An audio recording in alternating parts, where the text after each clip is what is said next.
2026 मायथाइनि 3 आगस्ट दिनै सानसेनि माखासे गोनां खौरांफोरानो जादों। सेथि रादाबाव दङ फैगौ 9 आगस्टनि गेजेराव न' फारसे थांफिननो हायै दैबानाजों सैनांनाय सुबुंफोरनो फैगौ 10 आगस्टआव फिन 10,000 रां होनाय जागोन होनना गिबि मन्थ्रि बिथां डक्टर हिमन्त बिश्व शर्मा बिथाङा फोरमायथिदों। बिजनीआव इउपिपिएल दोलोनि दैदेननायाव 2 घन्टा धरना हाबाफारि लादों। जीवानन्द बसुमतारीखौ बुथारग्रा 3 दायनिगिरिखौ फासि होनांगौनि दाबियाव बिजनी महकुमा बेंगिरिनो गांसे गोसोखां बिलाइ गथायदों इउपिपिएल दोलोनि दैदेनगिरिफोरा। मख'नो गोनांदि रायमना हादोरारि हाग्रामायाव हाग्रा मावथिनि गुलियाव थैनाय फुंखा बसुमतारीनि थैनाय आयदायाव क'क्राझार जिल्ला खुंथाया मेजिस्ट्रेट खोलोबनि नायसंनो फोसावबाय। क'क्राझार जिल्ला बेंगिरि पंकज चक्रवर्ती बिथाङा फोसावना होदों बे बाथ्राखौ। उदालगुरि जिल्लानि अरां पुलिस बिफाना सिग्रोमनायाव 90 ग्राम हेर'इन हमनो हादों। हेर'इनजों लोगोसे 2 आइजोखौ पुलिस बिफाना खादों। गसाइगावआव सराइबिल ब्लक बिपिएफ दोलोनि दैदेनगिरि नयन चौधुरीया खौरांगिरि मेल लादों। माखासे खौरां बिजोङाव नयन चौधुरीखौ सासे सिख्लाखौ फुस्लायनानै देहायारि सोमोन्दो लाखिनायनि अजद होनानै खौरां फोसावनायनि सायाव खेंफोरथि होदों नयन चौधुरी बिथाङा। खौरां बिजोङाव गावनि सायाव अजद लाबोनानै खौरां गोसारनाया गासैबो नंखाय होननानै फोरमायथिदों सराइबिल ब्लक बिपिएफ दोलोनि दैदेनगिरि नयन चौधुरीया। लेनिसा नार्जारिया आसामजों लोगोसे हादोरावनो गोग्गानाय लाबोदों। लेनिसा नार्जारिया थाइलेन्डआव जानाय 9थि हिर'ज ताइकान्डु इन्टारनेशनेल चेम्पियनशिप 2026 मायथाइयाव गल्ड मेडेल देरहानो हादों।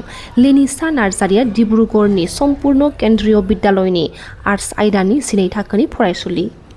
बिटिसिनि इएम मुनमुन ब्रह्म बिथाङा गावनि न'आवनो 2027 मायथाइनि सुबुं सानखोनि खामानिखौ फोजोबबाय। काउलिनि नारायणपुराव मोनसे जाथाय आदार नागिरनानै ओंखारबोनाय मासे हाग्रानि मैदेरा गंसे न'नि टयलेट टेंकआव गोग्लैदों। फुंनिफ्रायनो हाग्रा बिफान आरो बिटिसि एलएनि मावफुं सोद्रोमा लखि दासआ लोगो नांनानै जेसिबिनि हेफाजाबजों गोबां घन्टा रैखाथि होनाय हाबाफारि उनाव माखासे समनि उनाव जेसिबिनि हेफाजाबजों हाग्रानि मैदेरखौ बोखांनो हादों। फैगौ 2030 मायथाइयाव राकेश ब्रह्म बिथाङा जारिमिन सोरजिनायनि खोथा फोरमायथिदों। मोर भाइসকল मोर भन्टिসকল आंनि फंबाय आंनि बिनानावमोन इसोरा खेबसेल' जिउ होदों बेसेबां खोनासंबावनो पुराना खोथा पुराना लिरनाय लेखाखौ गोदान जारिमिन लिरनांगौ। जायफ्रा गोसोआव बिराद बोलो दं যার মনৰ বহুত শক্তি আছে নতুন বুৰঞ্জী লিখাৰ কাৰণে সময়টো নিজৰ হাতত লোৱাৰ কাৰণে সকলোৱে কাউৰী দাওখাত যোগদান কৰিব লাগে আৰু নতুন বুৰঞ্জীৰ কাৰণে 2030 বিটিচিত रेडी होबा लगे।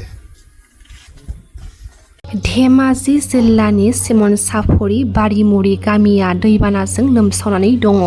बोरिमारि गामिनि गं 40 नखरफोरा दैनि सिङाव। सोरखारनिफ्राय मदद हास्थायना खावलायहरदों दैबाना सैनांनायफोरा। आदा सार बिकिडब्लिउसिनि सार नोंथांखौ गुरै खावलायनाय जादों। बे जोंनि बुरिमुरि गामिया दैयाव गब'जोबनानै दं। एसे फैनानै नायफैनानै भेरिफिकेसन खालामनानै इन्सपेक्सन खालामनानै जोंनो एसे अनसुंथाइफोर होफैबा गामिनि रायजो राजाफोरा मोजां मोनगौमोन सार। मा गामि इयो? बुरिमुरि बोसोरब्रै बोसोरबासो जाबाय। बे सेरेनु दै बायनायनिफ्राय जादों। बेसे टाइमाव जानाय दै बानाया? हरनि 3:30 जादों। गंबेसे नखरा दैबाना भुगिना दं? 60सो नखर। 60सो जानानै दं। धेमाजि जिल्लानि सिमनसाफुरिनि सेरेन दैमाया गोबां अखा हानानै दैया लोमसावनानै माथावरि बायना बोरिमुरि गामिनि 49 नखरफोरा दैनि सिङाव। आसामनि गोबां जायगायावनो अखा हानायनि जाउनाव दैबानाया गिख्रंथाव महर लादों। धेमाजि जिल्लानि सिमनसाफुरि सिङाव थानाय बोरिमुरि गामियाव दैबानाया गिख्रंथाव महर, जायनि जाउनाव बोरिमुरि गामियाव गोबां सुबुंफोरनि न' बां आरो फरायसालिफोरखौ सिलिंखार खालामदों। दासिम गं 40 नियुनिबो बांसिन नखरफोरा गोबां जेंनाजों मोगा-मोगि जानांदों होनना खौरां मोनदों।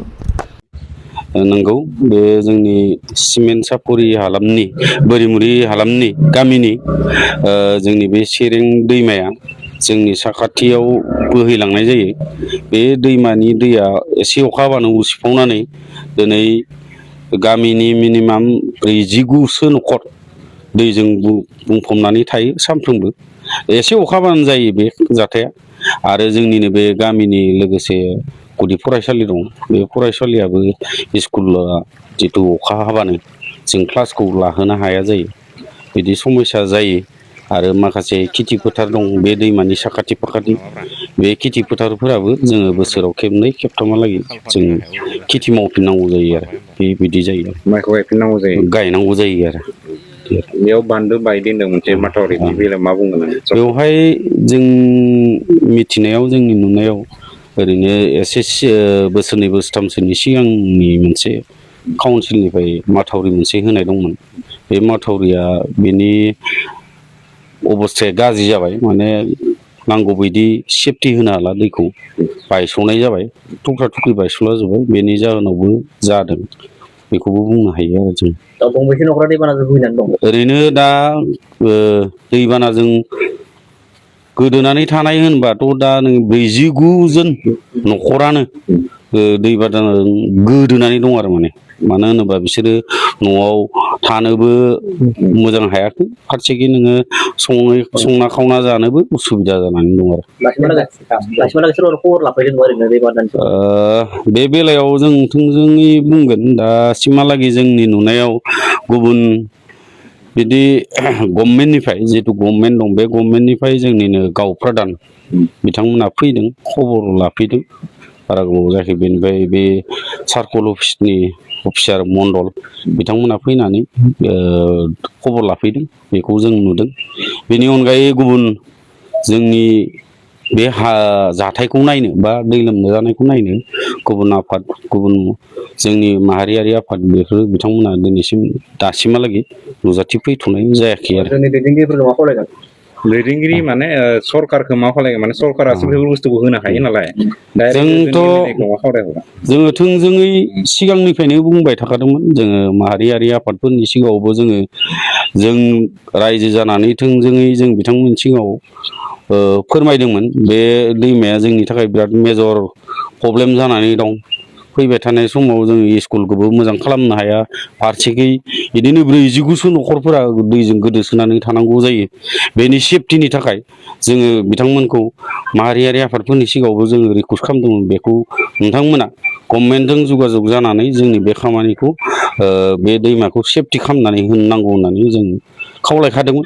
थिग बेबायदि दिनैबो बे मिडियानि गेजेरजों आं नोंथांमोननि मिडियानि गेजेरजों बेखौनो बुङो फैबाय थानाय समाव जाहाथे बे दैमानि जिथु थासारि बे थासारिखौ माने मोजां खालामनानै जोंखौ सेफटि खालामनांगौ गामिखौ गायनायानो जा न'आव इसे थानायानो जा बेफोरखौ फरायसालियावनो जा बेफोरखौ मोजां सेफटि खालामनो हानाय केपासिटिखौ बानायना होनो थाखाय आं बिथांमोनखौ खावलायो दिनै नोंथांमोननि चेनेलनि गेजेरजों। जाबाय दे।